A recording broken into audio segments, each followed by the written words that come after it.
کہ درود و سلام نبی مکرم سید عالم احمد مجتبیٰ جناب حضرت محمد مصطفیٰ علی تحیت و ثنا کی ذات والا صفات کے لیے حمد و صلات کے بعد، عزیز دوستو،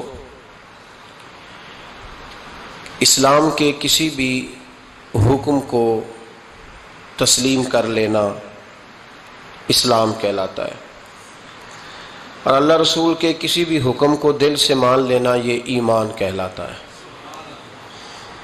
نبی پاک صلی اللہ تعالی علیہ وآلہ وسلم پر ایمان لانے کا مطلب یہ ہے کہ حضور کی ہر بات کو دل سے مان جائے، شریعت کی کسی بات کو، دین کے کسی پہلو کو اپنی طبیعت پر بوجھ نہ سمجھے کہ یہ حکم بڑا سخت ہے، یہ ذرا مشکل ہے، یہ اگر اس میں گنجائش ہوتی تو بڑا اچھا ہوتا، معاذ اللہ۔ کسی ایک پہلو کو بھی، ایک ہے عمل کرنا، وہ بات دوسری ہے، اور ایک ہے مان لینا، وہ بات پہلی ہے۔ عمل کرنے میں سستی ہو جاتی ہے، غفلت ہو جاتی ہے، انسان کوتاہی کرتا ہے، وہ بات دوسری ہے، لیکن شریعت اسلامیہ کے پہلوؤں پر کجی محسوس کرنا، دل میں بوجھ محسوس کرنا، نماز کا حکم ہے، 5 وقت اٹھنا پڑتا ہے، دیکھو جی معاذ اللہ تعالیٰ ثم معاذ اللہ، کچھ لوگ یہ کہتے ہوئے نظر آتے ہیں کہ گرمیوں میں تو نیند ہی نہیں پوری ہوتی، فجر کا وقت ہو جاتا ہے۔ کچھ لوگ یہ محسوس معاذ اللہ تعالیٰ اس قسم کی گفتگو کرتے دکھائی دیتے ہیں کہ آپ اندازہ کریں جی کوئی کام سردیوں میں ڈھب سے ہو ہی نہیں پاتا، ایک نماز پڑھو تو دوسری کا وقت، دوسری پڑھو تو تیسری کا ٹائم، یہ بوجھ محسوس کر رہے ہیں لوگ۔ جب یہ بوجھ رہتا ہے تو پھر ایمان کامل نہیں ہوتا۔ جب آدمی راضی بالرضا رہتا ہے نا کہ جو اللہ نے فیصلہ کیا بہتر ہی کیا ہے، جو نبی پاک علیہ السلام نے فرمایا ہے میرے حق میں بہتر ہی فرمایا ہے، تو پھر اس شخص کا ایمان مضبوط اور کامل اور مکمل ہوتا ہے۔ نبی پاک صلی اللہ تعالی علیہ وسلم کی خدمت میں حضرت زبیر بن عوام رضی اللہ تعالیٰ عنہ اور ایک انصاری صحابی آئے، انصاری صحابی، ان کا آپس میں جھگڑا تھا۔ جھگڑا کیا تھا؟ ایک چشمے سے پانی آتا تھا، پہاڑ سے پانی نیچے گرتا تھا، ایک چشمہ تھا پہاڑ سے، تو اس چشمے سے لوگ اپنے کھیتوں کو پانی دیتے تھے۔ یہ بخاری کی حدیث ہے۔ پہلے باغ تھا حضرت زبیر بن عوام کا۔ حضرت زبیر بن عوام رضی اللہ تعالیٰ عنہ نبی پاک صلی اللہ علیہ وسلم کی پھپھی کے بیٹے اور عشرہ مبشرہ صحابی ہیں۔ ان کے کھیت پہلے آتے تھے اور اس انصاری کا باغ بعد میں آتا تھا۔ جھگڑا یہ تھا کہ حضرت زبیر بن عوام کہتے تھے پانی کھیت کو پہلے میں نے دینا ہے، اور وہ انصاری صحابی کہتے تھے کہ پانی پہلے میں نے دینا ہے۔ بات حضور کی بارگاہ تک چلی گئی۔ یہ مسئلہ دنیاوی تھا، دینی۔ ہمارے ہاں لوگ کہتے ہیں کہ دینی مسئلہ مولوی صاحب بتائیں گے، دنیاوی چودھری صاحب بتائیں گے، وہ دین سے علیحدہ ہے۔ نبی پاک صلی اللہ علیہ وسلم کی بارگاہ میں جب یہ بات گئی نا تو حضور نے فرمایا بھائی پہلے کھیت چونکہ زبیر کا ہے، ہوتا ہے نا ہمارے ہاں پانی کی باریاں ہوتی ہیں، تو جس آدمی کا کھیت پہلے ہے وہ پانی پہلے پلا لے اپنے کھیتوں کو، دوسرا بعد میں پانی لگا لے۔ تو نبی پاک علیہ السلام نے فرمایا چونکہ زبیر کا کھیت پہلے ہے تو زبیر پہلے پانی لگا لے کھیت کو، اور انصاری کا باغ چونکہ بعد میں آتا ہے، اس کے کھیت بعد میں آتے ہیں تو وہ پانی بعد میں لگا لے۔ اب وہ انصاری پر یہ بات بوجھ گزری تو بے سمجھی میں، بے دھیانی میں، جوش جذبات میں بڑا سخت جملہ کہہ گئے، کہنے لگے یا رسول اللہ صلی اللہ علیہ وسلم، زبیر دراصل آپ کی پھوپھی کے بیٹے ہیں نا، تو میں تو پھوپھی کا بیٹا نہیں، اس لیے آپ نے فوراً فیصلہ ان کے حق میں دیا ہے۔ محبوب تو ابھی کوئی جواب دیتے ہی اللہ کے قرآن نے بولنا شروع کر دیا، اور قرآن پاک کی آیت آئی، فرمایا فلا وربک لا یؤمنون حتی یحکموک فیما شجر بینہم۔ رب کریم نے فرمایا محبوب مجھے تیرے رب کی قسم، یہ اتنی دیر تک مومن ہو ہی نہیں سکتے جب تک اپنے ہر معاملے میں تیرا فیصلہ قبول نہ کر لیں۔ جب تک ہر معاملے میں تیرا فیصلہ قبول نہ کریں اتنی دیر تک مومن ہو سکتے۔ اب اگلے لفظوں پہ غور کرنا ہے، فیصلہ بھی قبول کریں، اور اگلی بات کیا ہے؟ ارشاد فرمایا ثم لا یجدوا فی انفسہم حرجا مما قضیت، اور محبوب پھر جو تو فیصلہ کرے اس فیصلے میں یہ اپنے دل میں کوئی رکاوٹ بھی محسوس نہ کریں، اپنے دل میں کوئی رکاوٹ بھی، کان آنکھیں دل کھول کے سنیں کیا کہہ رہا ہوں، نبی پاک کے کسی فیصلے پر اپنے دل میں کوئی رکاوٹ محسوس وَيُسَلِّمُ تسلیما، دل سے حضور کے فیصلے مانے، نبی پاک کے فیصلے دل سے، کوئی طبیعت میں رکاوٹ نہیں آنی چاہیے، ذرا برابر بھی کوئی رکاوٹ نہ آئے دل میں کہ حضور کا فیصلہ ایک طرف ہے اور میری بات ایک طرف، فوراً نبی پاک کا فیصلہ مانے، دل سے مانے، راضی بالرضا رہے۔ جب تک یہ کام نہیں ہوگا اتنی دیر تک ایمان مکمل۔ ہمارے ہاں لوگ بوجھ سمجھنے لگے ہیں شریعت کے معاملات، بڑا مشکل ہے جی، زکوٰۃ اب 2.5% پوری، ہر 100 میں سے 2.5 روپے دے اپنے کمائے ہوئے، اتنی سخت گرمی میں روزے۔ لوگ اس طرح کی بات کرتے ہیں جو رضا سے آگے جاتی ہے، جس میں محسوس ہوتا ہے کہ یہ یار بڑی پکی سچی پیڑھی بات ہے، ادھر دیکھو میری طرف، مجھے پتہ چل جائے نا کہ میرے ساتھ جو آدمی بیٹھا بڑا تنگ ہے تو میں اسے کہوں گا صاحب تو گھر جا، میں نہیں بوجھ بننا چاہتا تیرے اوپر، تو گھر جا، اگر تو تکلیف میں ہے تو مجھے کیا مصیبت بنی ہے تجھے ساتھ رکھنے کی، تھوڑا غور کریں بات پہ۔ اگر دین معاذ اللہ مسلمان کے لیے بوجھ بن جائے تو کیا اللہ کی رحمت نازل ہوگی؟ کیا اللہ خوش ہوگا؟ ہم اس طرح کے جملے بولتے ہیں اپنے دین کے بارے میں، مذہب کے بارے میں، اس طرح کی باتیں کرتے ہیں جو بڑی تکلیف اور نقصان کا باعث ہوتی ہیں۔ حضرت عمر فاروق رضی اللہ، ان کی ساری باتوں کی کیا ہی بات ہے، بلکہ حضرت عمر کی ہر بات کی کیا ہی بات ہے۔ حضرت عمر جب حضور صلی اللہ علیہ وسلم کبھی کسی صحابی سے ناراض ہوتے نا، جلال میں ہوتے، تو جناب عمر فاروق رضی اللہ تعالیٰ عنہ کونیوں کے بل حضور کے آگے بیٹھ جاتے، کونیاں زمین پہ ٹکا کے نا، جیسے بندہ لیٹ جاتا ہے، کونیاں ٹکا کے، گھٹنے ٹکا کے بیٹھ جاتے۔ پتہ جملہ کیا بولتے؟ اتنا خوبصورت فکرہ، اتنا پیارا جملہ، پتہ کیا کہتے؟ کہتے رضیت باللہ ربا وبالاسلام دینا وسیدنا و مولانا محمدا نبیا و رسولا، سب کہیے صلی اللہ تعالی علیہ وسلم۔ حضرت عمر جملہ بولتے، کیا خوبصورت انداز ہے گفتگو کا، کہتے رضیت باللہ ربا، یا رسول اللہ میں بڑا ہی راضی ہوں کہ اللہ میرا رب ہے، میں اس بات پہ سبحان اللہ۔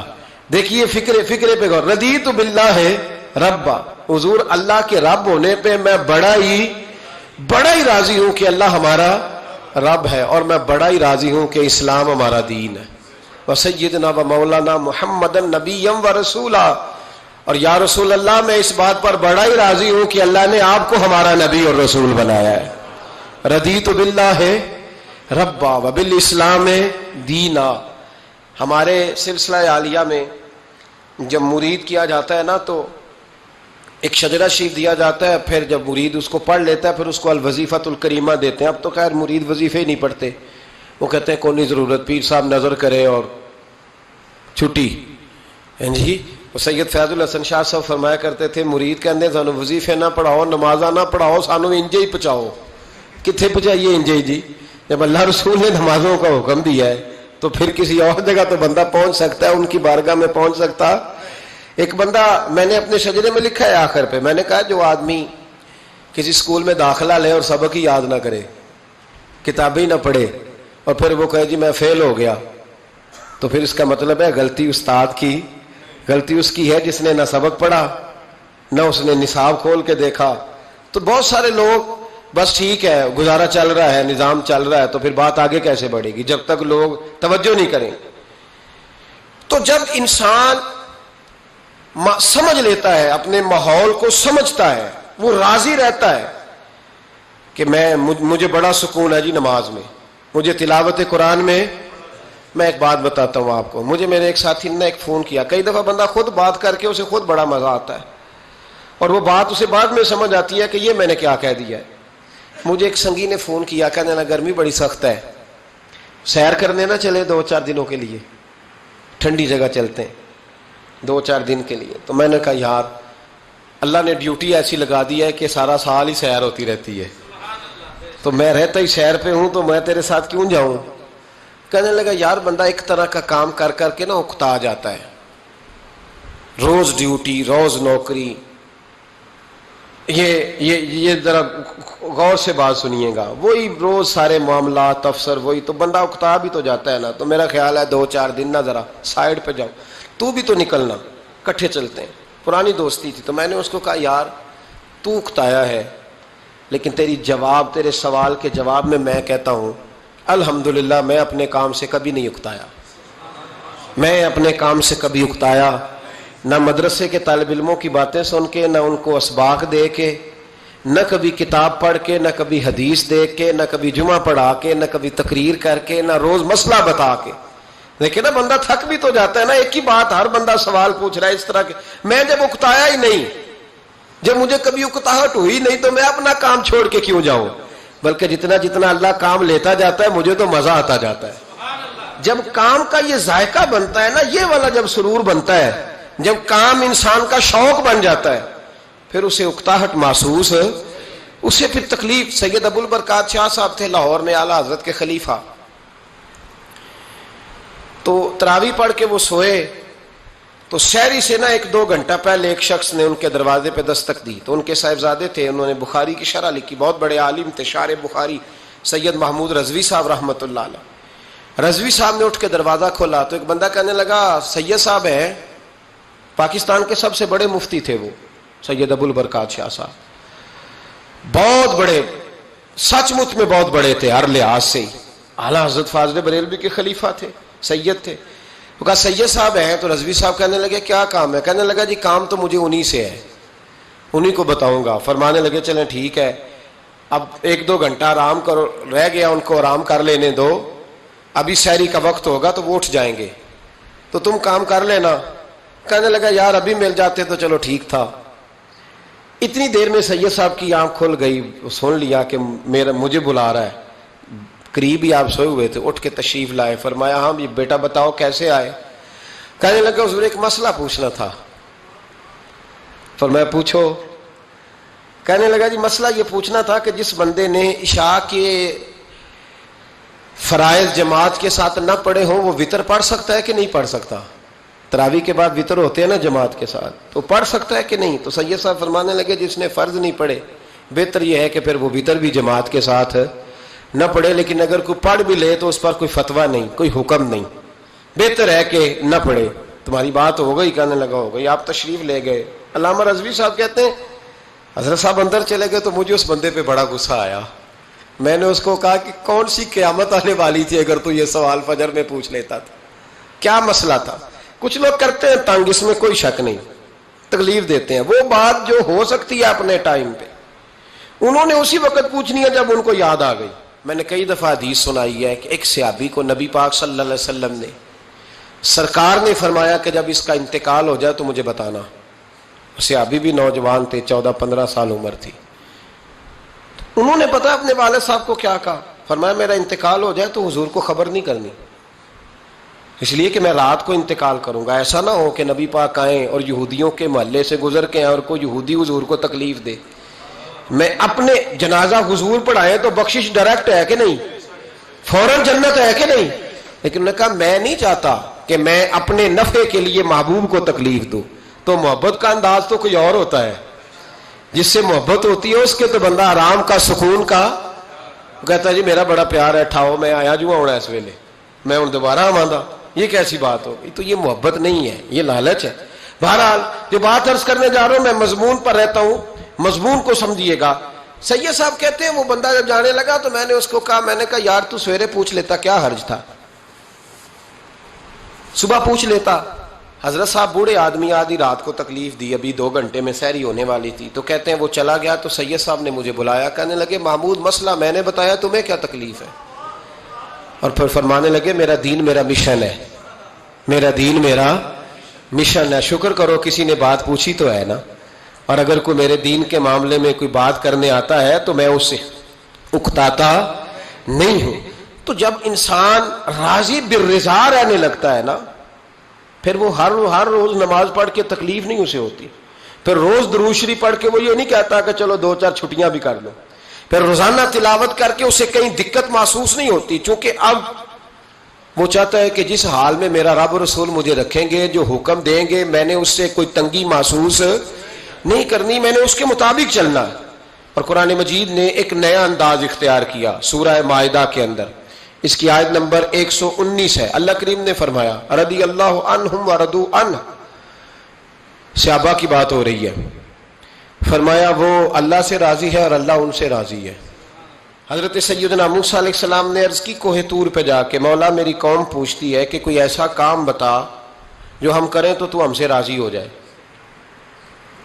حضرت موسیٰ کی قوم کا خیال تھا کہ تہجد کا حکم آئے گا تو پڑھیں گے، صدقات کا حکم آئے گا تو دیں گے، جہاد کی بات ہوگی تو کریں گے۔ کچھ جو نیک لوگ تھے ان میں سے انہوں نے یہ پیغام دیا کہ مالک ہمیں بتائے کہ وہ کس کام پہ راضی ہوتا ہے، ہم وہ کام کریں تاکہ اللہ ہم سے راضی ہو جائے۔ حضرت موسیٰ کلیم کہتے ہیں میں نے عرض کی مولا میری قوم پوچھتی ہے کہ کون سا ایسا کام کریں کہ تو راضی ہو جائے، تو رب کریم نے ارشاد فرمایا موسیٰ کہتے میرا خیال تھا کوئی لسٹ ملے گی، لیکن مالک نے ایک جملہ کہا، ایک جملہ، اور تفسیروں کے دریا بہا دیے۔ عرش کے مالک نے فرمایا موسیٰ ان سے کہو جا کے کہ وہ مجھ سے راضی ہو جائے، میں ان سے راضی ہو جاؤں گا، مجھ سے راضی ہو جائے۔ بندے اللہ سے راضی ہی نہیں راضی ہوتے۔ امام غزالی سے کسی نے پوچھا تھا، امام غزالی سے، کہ حضور اللہ کا بندے سے راضی ہونا کمال ہے یا بندے کا اللہ سے راضی ہونا کمال ہے؟ تو امام غزالی مسکرائے، فرمانے لگے رب تو بڑا ہی مہربان ہے، وہ تو بڑی جلدی راضی ہو جاتا ہے۔ وہ تو مسجد میں آ کے توبہ کرے تو اللہ راضی، کسی یتیم کے سر پہ ہاتھ پھیرو تو اللہ راضی، وہ تو کسی اندھے کو رستہ دکھایا تو اللہ راضی ہو گیا، وہ تو طوائف نے کتے کو پانی پلایا تو اللہ۔ امام صاحب فرمانے لگے یہ بندہ ہے جو اللہ سے راضی نہیں ہوتا، جس کے پاس اولاد نہیں وہ کہتا ہے چلو ایک بیٹی مل جائے تو میں راضی ہوں، بیٹی مل گئی تو کہتا اب ایک بیٹا بھی ملے تو پھر راضی ہوں، پھر کہتا ہے یہ دونوں اچھی تعلیم حاصل کر لے تو پھر میں راضی ہوں، پھر کہتا ہے یہ بہت زیادہ پیسے کمائے تو پھر میں راضی ہوں۔ بہرحال راضی ہوتا، لیکن جو راضی ہو جاتا ہے نا، اللہ اکبر، جو اللہ سے راضی سکھی بڑا رہتا ہے، سکون میں بڑا رہتا ہے، مطمئن بڑا رہتا ہے، جو سمجھ لیتا ہے نا کہ جو میرے رب نے بہتر سمجھا وہ میرے اللہ نے مجھے۔ میں کبھی کبھی سوچتا ہوں کہ یار حضرت بلال حبشی نے کوئی عہدہ نہیں مانگا ساری زندگی، انہوں نے نہیں کہا مجھے بھی ایک صوبے کا گورنر بناؤ میری بھی خدمات ہیں، مجھے بھی وزیر خزانہ بناؤ میرا بھی کچھ بنتا ہے۔ ایک دفعہ نہیں کہا سیدنا بلال حبشی رضی اللہ تعالیٰ عنہ نے کہ میری بھی کوئی ڈیوٹی ایسی ہونی چاہیے کہ مجھے چلو سپہ سالار ہی بنا دیا جائے۔ ساری زندگی مسجد میں جھاڑو دیا تو اسی پہ راضی رہے، ساری زندگی محبوب کے مہمانوں کا لنگر پکایا تو اسی پہ راضی رہے، ساری زندگی میرے محبوب علیہ السلام کے بچوں کی نوکری کی تو اسی پہ راضی رہے، راضی بالرضا رہے۔ حدیث پاک سنیے، نبی پاک علیہ السلام نے ایک دن صحابہ سے پوچھا کہ تم کیا سمجھتے ہو، اپنے دل کو جب پوچھتے ہو، دل پہ توجہ کرتے ہو تو کیا جانتے ہو؟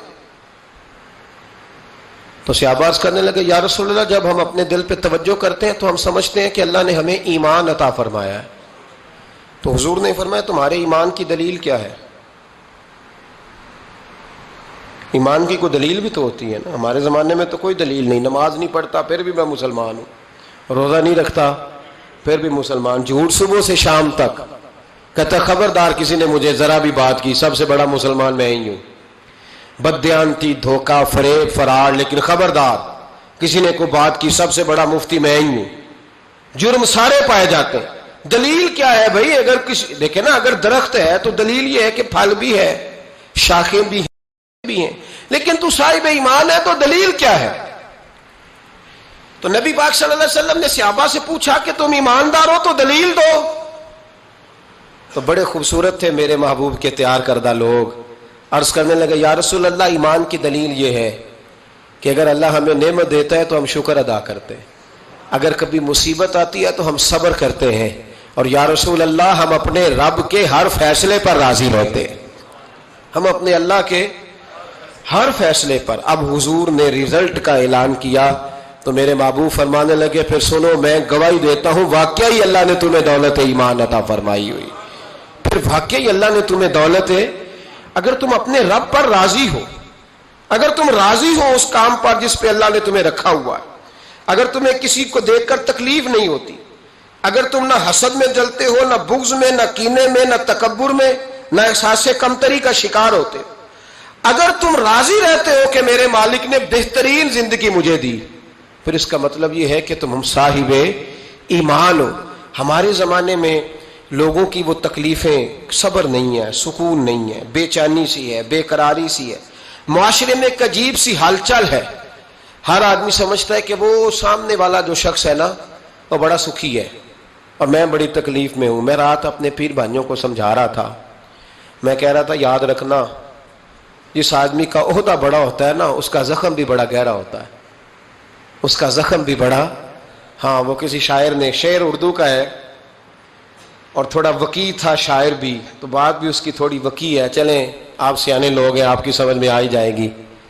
اس نے کہا تھا کہ ہجوم غم میں بھی توہین نے ضبط غم نہ ہوئی، ہجوم غم میں بھی توہین نے ضبط غم نہ ہوئی، ہم اس احتیاط سے روئے کہ آنکھ نم نہ ہوئی. لوگوں کو نہیں پتا چلا کہ ہم رو رہے ہیں، ہم نے واہ ویلا کر کے دنیا، ہم اس احتیاط سے روئے کہ ہماری آنکھ نم نہ ہوئی. ہم نے واہ ویلا کر کے نہیں بتایا کہ بڑی دقت میں، ہم نے اپنے آپ کو محفوظ رکھا، ضبط میں رکھا، حوصلے میں رکھا، اللہ کی رضا پہ راضی رہے، اپنے آپ کو اپنے رب کی رضا پر. میرے نبی پاک صلی اللہ تعالی علیہ وسلم نے فرمایا کہ قیامت کے دن میری امت کا ایک گروہ ایسا ہوگا جسے اللہ تبارک و تعالیٰ اس طرح جنت میں پہنچا دے گا جیسے کوئی بندہ اڑ کے جنت میں چلا جاتا ہے. وہ جب جنت میں پہنچیں گے نا تو فرشتے ان سے پوچھیں گے تم نے حساب دیا؟ کہیں گے ہمیں تو پتہ ہی نہیں حساب کیا ہے. پل سے رات سے گزرے، کہیں گے خبر ہی نہیں پل سے رات کہاں ہے. تو یہاں کیسے آ گئے؟ کہیں گے اللہ کے فضل سے، اللہ کے فضل سے. تو کہا بتاؤ تو صحیح تمہاری نیکی کیا تھی؟ تو کہیں گے دو باتیں تھیں، ایک تو ہم اللہ کے حلال کو حلال جانتے تھے، رب کے حرام کو حرام جانتے تھے، اور دوسرا یہ تھا کہ ہم اللہ کے ہر فیصلے پہ راضی رہتے تھے، اللہ کے ہر فیصلے پہ. تو جو رب کریم کی رضا پہ راضی رہے پھر اسے کسی حساب کتاب کا سامنا نہیں کرنا پڑے گا، پھر اسے پل سے رات کی دشوار گزار گھاٹیوں کا سامنا نہیں کرنا پڑے گا. شرط یہ ہے کہ وہ اللہ کی رضا پہ راضی رہے، وہ اللہ کے فیصلے کو بصیر و چشم مانے، وہ عاجزی اور انکساری کے ساتھ گردن جھکا دے، اپنے مالک کے فیصلوں پر جھکا دے. اللہ نے حضرت ابراہیم کو اولاد نہیں دی، پھر زمانے کے بعد دی، پھر دینے کے بعد کہا کہ جاؤ وادی غیر ذی زرع ان میں چھوڑ کے آؤ. سخت گرمیاں ہو جائیں تو لوگ بچوں کو اسکول نہیں بھیجتے، چھٹیوں کا اعلان ہو جاتا ہے، لیکن حضرت ابراہیم چھوڑ آئے بچہ. اور بچہ، ایک تو بچہ اللہ تعالیٰ روٹین میں دیتا ہے تو اس کی قدر و منزلت اور ہوتی ہے، اور ایک بندہ بڑی دعاؤں التجاؤں خواہشات کے بعد لیتا ہے، اس کی قدر و منزلت. وہ بچہ جو بڑی دعاؤں کے بعد لیا، کہا چھوڑ آؤ، کوئی کھانا نہیں، پانی نہیں، دانا نہیں، حضرت ابراہیم چھوڑ آئے. 13 سال اکٹھے رہنے کی اجازت نہ ملی، اور جب اجازت ملی تو کہا اب چھری اٹھاؤ اور بیٹے کی گردن پہ چلا دو. آپ اس کو آسان کام سمجھتے ہیں؟ اتنی تسلیم و رضا، ہر فیصلے پہ راضی ہونا، ہر فیصلے پہ. یہاں ہمارا حال یہ ہے کہ 2 منٹ کے لیے تکلیف آتی ہے تو لوگ واہ ویلا کرتے، شور بچاتے، کفر بولتے. ہر آدمی آپ اس کو ٹٹول کے دیکھیں تو کہتا ہے سب سے تکلیف میں ہی ہوں. کس سولی پہ لٹکے ہوئے ہم؟ آخر کون سا معاشرے کا ایسا دکھ ہے جو صرف ہمارے پاس ہی آ گیا؟ ہر آدمی کہتا ہے مجھے نہ چھیڑنا، سب سے زیادہ غمگین میں ہی ہوں. بھائی بتا تو صحیح نا کہ آخر کون سی ایسی چیز ہے جو مالک نے تجھے عطا نہیں فرمائی؟ لیکن ہماری آزمائشیں ہیں، ہمارے جملے ہیں، ہماری گفتگو ہے کہ ان سے شکوہ چھلکتا ہے، ان سے شکایتیں ٹوٹ ٹوٹ کے نیچے گرتی ہیں.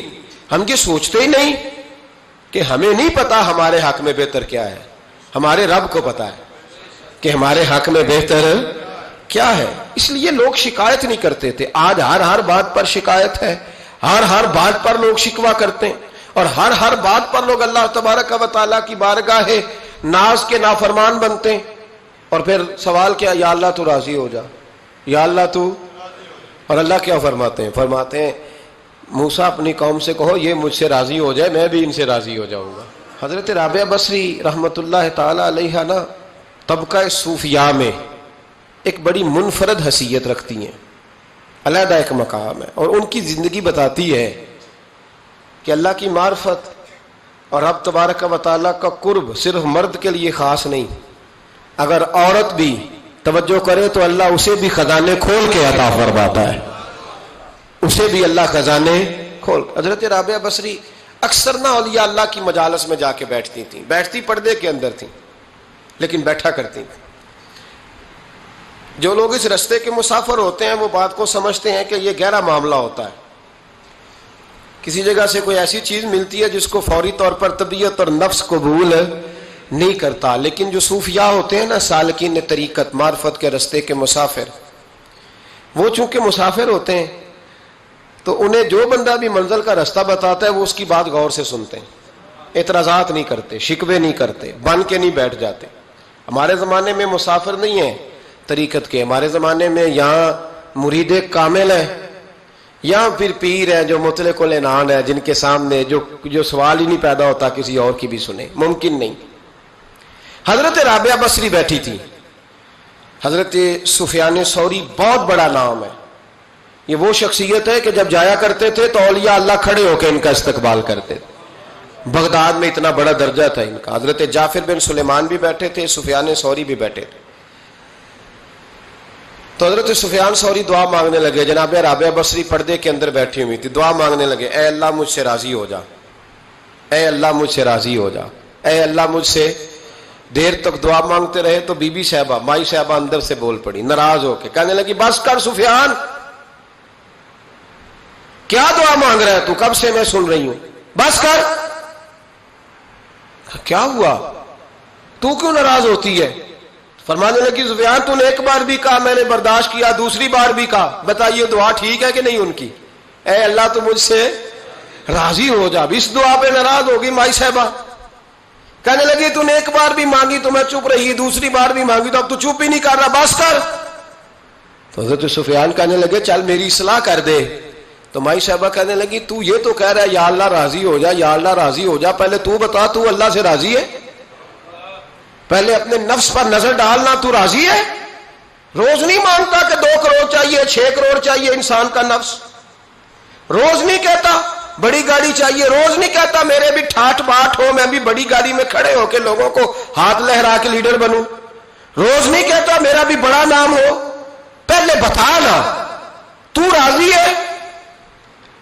حضرت سفیان ثوری نے جب بات سنی تو جھگڑا نہیں کیا بلکہ اللہ اکبر کہا، چیخ مار کے رونے لگے، کہنے لگے رابعہ تو سچ کہتی ہے، ابھی تو میں اس منزل تک نہیں پہنچا کہ میں رب سے راضی ہو جاؤں تو میں اسے راضی کرنے چلا ہوں، تو سچ کہتی ہے۔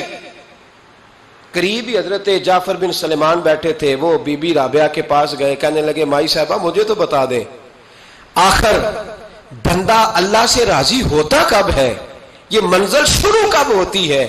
تو آپ فرمانے لگے اس وقت کہ بندے کا جو حال نعمت ملنے پہ ہوتا ہے نا، جب وہی حال اس کا مصیبت آنے پہ ہو تو پھر سمجھو وہ اپنے رب سے راضی ہو گیا، پھر وہ اپنے رب سے۔ یہاں لوگ راضی نہیں ہیں، نہ شریعت کے حکم پر راضی ہیں معاذ اللہ،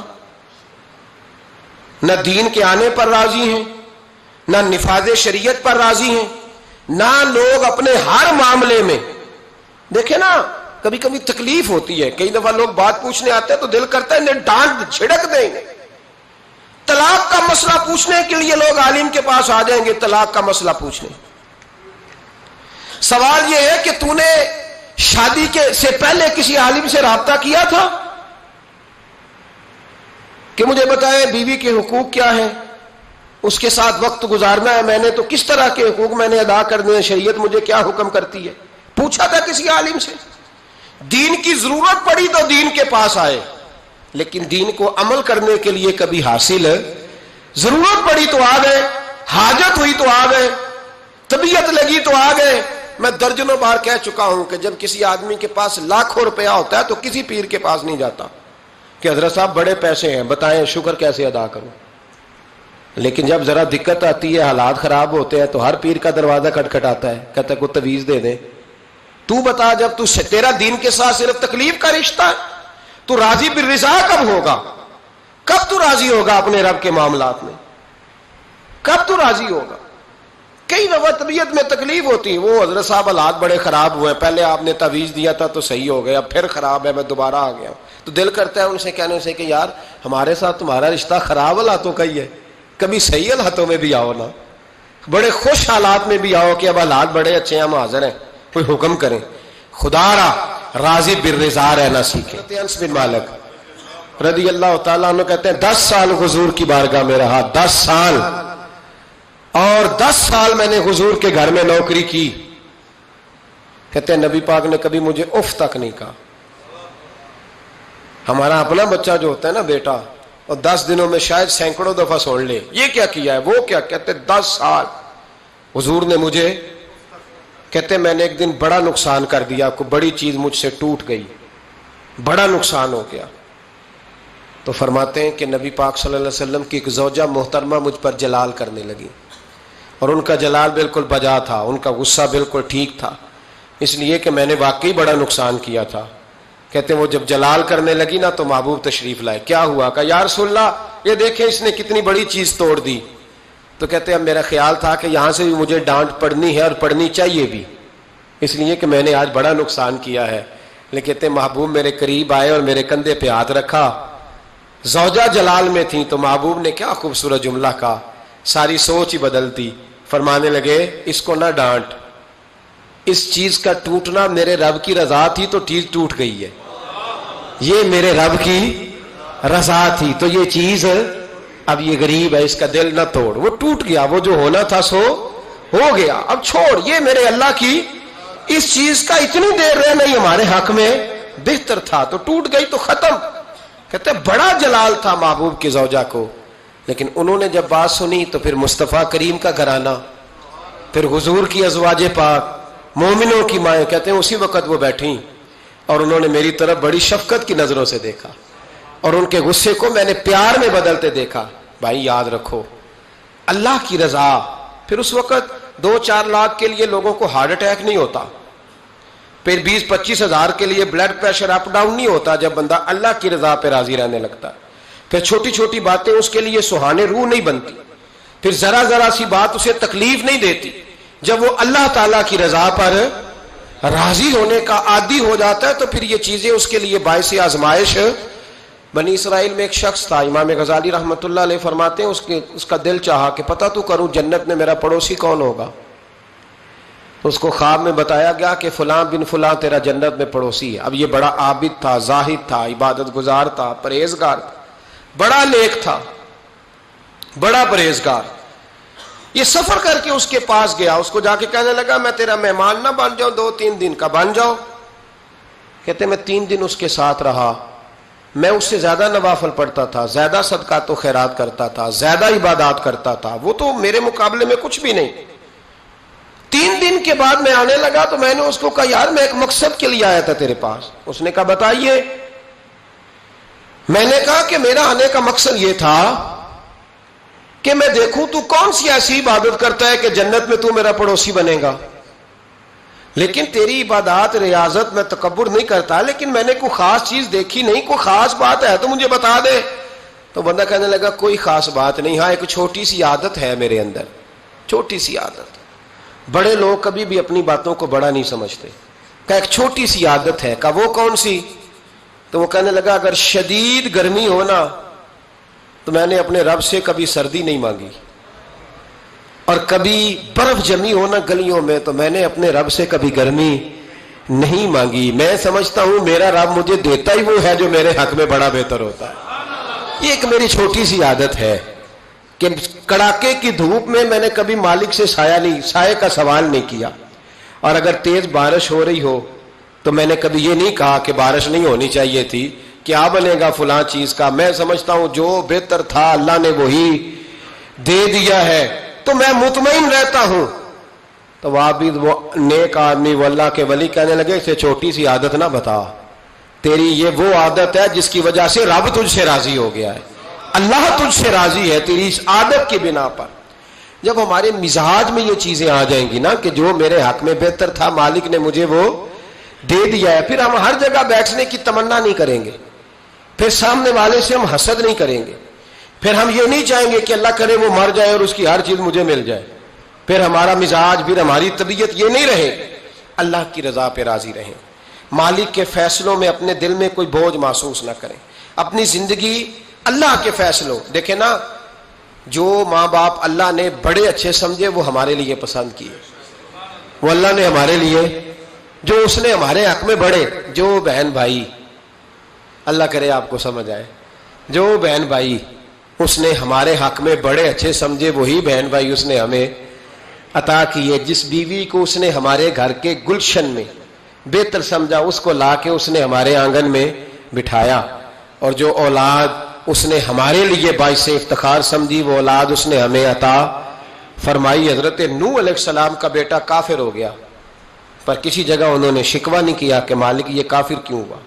اللہ کے قبضے میں ہے نا، دل پھیر سکتا ہے نا، مقلب القلوب ہے. لیکن حضرت نوح نے دعا اللہ کی رضا پر راضی رہے، اپنا مزاج بدلیں، تاکہ معاشرے میں یہ جو گھٹن ہے، یہ جو ٹینشن ہے، یہ جو جھگڑا ہے، یہ جو چھینا چھانی ہے، یہ جو ایک دوسرے پر لوگوں کی نظریں ترچھی ہیں، یہ ختم ہو. سمجھیں کہ میرے حق میں جو بہتر تھا مالک نے وہ چیز مجھے عطا کر دی. میں اکثر کہتا ہوں اپنے دوستوں کو، میں کہتا ہوں مجھے ایسے لگتا ہے جو سب سے اچھے ماں باپ تھے وہ اللہ نے مجھے عطا فرمایا، اور جو سب سے بہترین اساتذہ تھے نا ان کا دروازہ اللہ نے مجھے عطا فرمایا، اور جو جس شیخ جس پیر کو اللہ نے سب سے زیادہ شان عطا فرمائی اس کا دروازہ اللہ نے مجھے دکھایا. اور اس کے بعد اتنے تابع دار شاگرد میں نے کسی کے نہیں دیکھے جتنے مجھے ملے، اور اتنے وفادار پیر بھائی اور مرید میں نے کسی کے نہیں دیکھے جتنے مجھے ملے. میں اس بات پر، اور میں بات اس لیے نہیں کر رہا، میں آپ کو دل کی گہرائی سے بات بتا رہا ہوں کہ یہ عنوان زندگی ہے، یہ روح زندگی ہے. میں کبھی کبھی بڑے ناز کے ساتھ سجدہ شکر ادا کرتا ہوں کہ بہت بڑا خوش نصیب شخص ہوں. اب یہ بات صرف سوچنے کی ہے، 100 لوگوں میں سے اگر ان 2 پہ ہی بندہ غور کرے جو نافرمان ہے تو پھر زندگی آگے چل سکتی. تو 98 پر غور کیوں نہیں کرتا؟ تو 98 پر غور کیوں نہیں کرتا؟ اگر کسی شخص کے ساتھ تیرے 20 سال گزرے اور تو صرف اس ایک دن کو یاد رکھے جس دن میں اس نے تکلیف دی تھی تو پھر یہ تیری زیادتی ہے. تو باقی ان دنوں کو کیوں نہیں یاد رکھتا جن دنوں میں اس کے تیرے ساتھ محبت والا معاملہ فرمایا، خدمت والا. راضی بالرضا کا مزاج بنائے. یہ مسلمان کے ایمان کا حسن ہے، یہ مسلمان کے کردار کا کمال ہے، یہ مسلمان کی سوچ کا بلند معیار ہے، یہ مسلمان کا اعلیٰ مقام ہے. حضرت عبداللہ ابن عمر کا بیٹا بیمار ہو گیا. بڑے پیارے ہوتے ہیں نا بیٹے. آپ بڑے پریشان تھے، شدید پریشان. صحابہ کہتے ہیں ہم نے آپ کو بڑی تکلیف میں دیکھا، کبھی اس حکیم کے پاس، کبھی اس حکیم کے پاس، کبھی اس جگہ، کبھی اس جگہ. کچھ دنوں کے بعد بیٹا انتقال کر گیا. لیکن کہتے ہیں جب ہم تعزیت کے لیے گئے تو ہم نے ان کے چہرے پر بہت ساری سکون کو، بہت ساری راحت کو دیکھا. بیٹا انتقال کر گیا. جب وہ بیمار تھا تو پریشان تھے، اب جب انتقال کر گیا تو سکون میں. تو کہتے ہم نے ان سے سوال کیا کہ حضور اس وقت آپ پریشان تھے، انتقال کے بعد تو لوگ زیادہ پریشان ہوتے ہیں، اب آپ سکون میں ہیں. تو آپ فرمانے لگے جب تک میری ڈیوٹی تھی میں پریشان تھا، خدمت کر رہا تھا، نوکری کر رہا تھا. اب میں اسے اس کے پاس چھوڑ آیا ہوں جو مجھ سے بہت زیادہ اس کا خیال رکھنے والا ہے، جو مجھ سے کئی ہزار گنا بڑھ کے اس پر توجہ کرنے والا.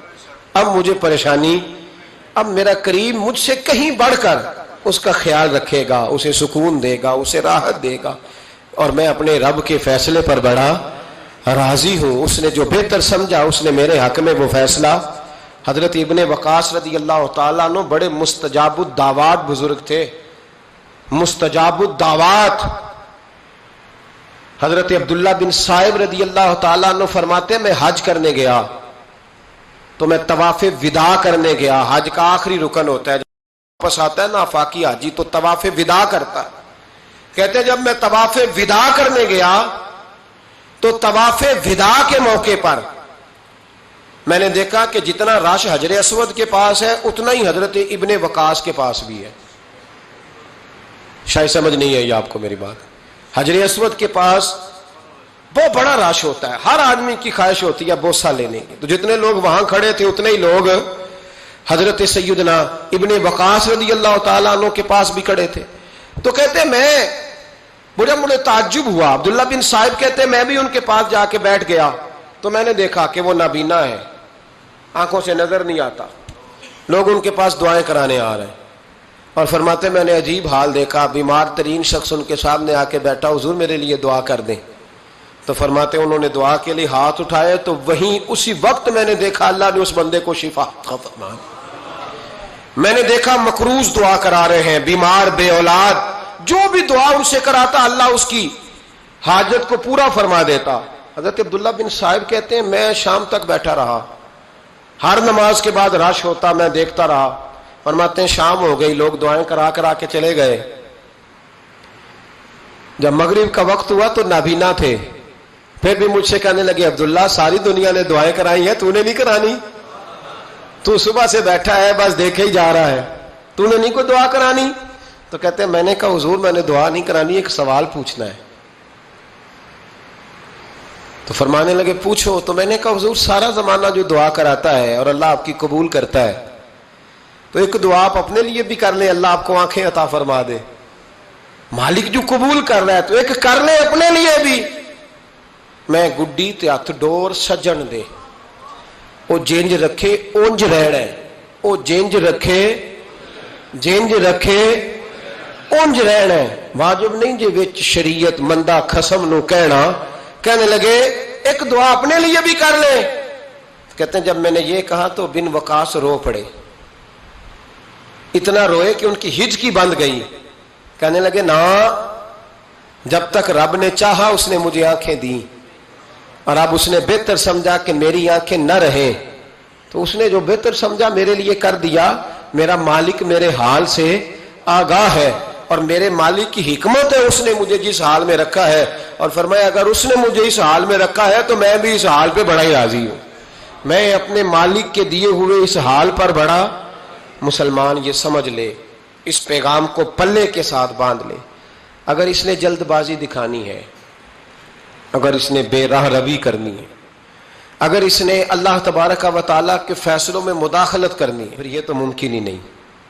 یہ ہو سکتا اس لیے کہ اس کی لگامیں کسی اور کے پاس ہیں، اس کے فیصلوں کا اختیار کسی اور کے پاس ہے۔ اپنے آپ کو اپنے مالک رضی اللہ عنہم ورضوا عنہ ذالک الفوز العظیم، اللہ فرماتا ہے میں ان سے راضی ہوں، وہ مجھ سے راضی ہیں، اور یہ بہت بڑی کامیابی۔ اپنی زندگی میں اللہ کے فیصلوں پر راضی ہونا سیکھیں، راضی ہونا سیکھیں۔ رب کریم کے فیصلوں پہ راضی ہونے کی عادت بنے گی تو ایمان مضبوط ہوگا، توکل مضبوط